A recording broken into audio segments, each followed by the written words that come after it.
নমস্কার বন্ধুরা, আজকের আমরা আমাদের পার্টিকে খাওয়াবো ফুলকপির পাকোড়া। যেখানে ফুলকপি সেদ্ধ করে নিয়েছি, অর্ধেক ভাজাও হয়ে গেছে। আর এখানে দেখো বেসন চালের গুঁড়ো মাখিয়ে রেখেছি।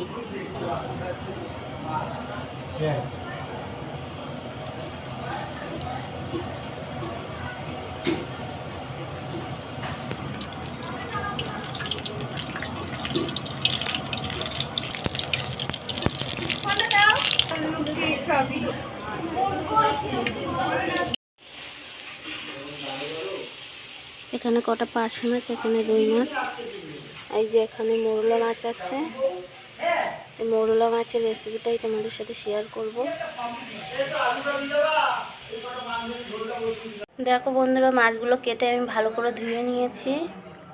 মাছের মাথাগুলো ফেলে দিয়েছি, কারণ মাথা থাকলে একটু তিতো তিতো লাগে, তার জন্য। এখানে আমি মৌরলা মাছের জন্য সবজি কেটে নিয়েছি। আলু, পটল, পেঁয়াজ কালি,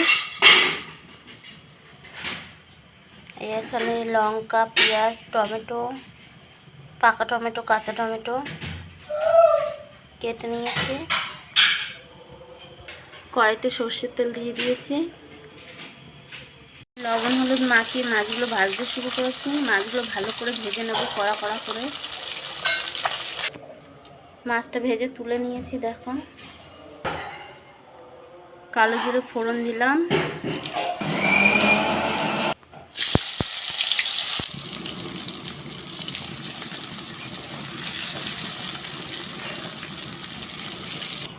এর মধ্যে সবজিটাও দিয়ে দেব।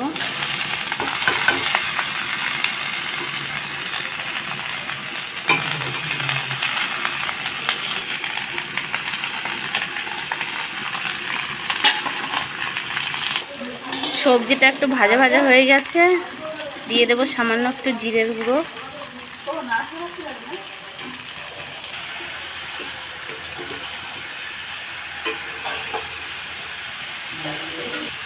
লবণ, হলুদ। আজকে আমি মৌরলা মাছটা সবজি দিয়ে করছি। অনেক রকমেরই রান্না যায় মৌরলা মাছ।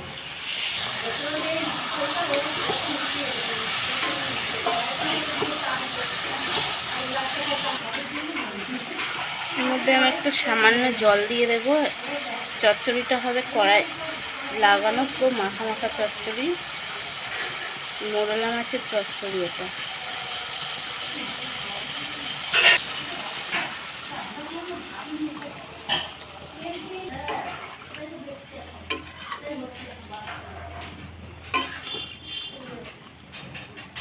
এর উপর দিয়ে মাছটা আমি দিয়ে দেবো।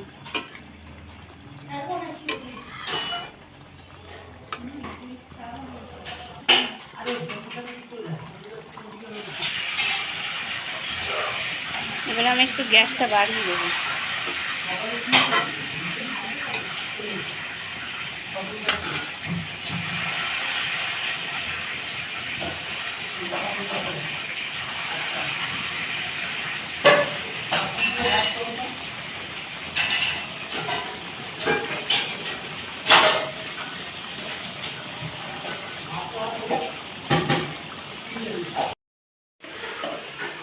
দেখো মাছটা হয়ে গেছে।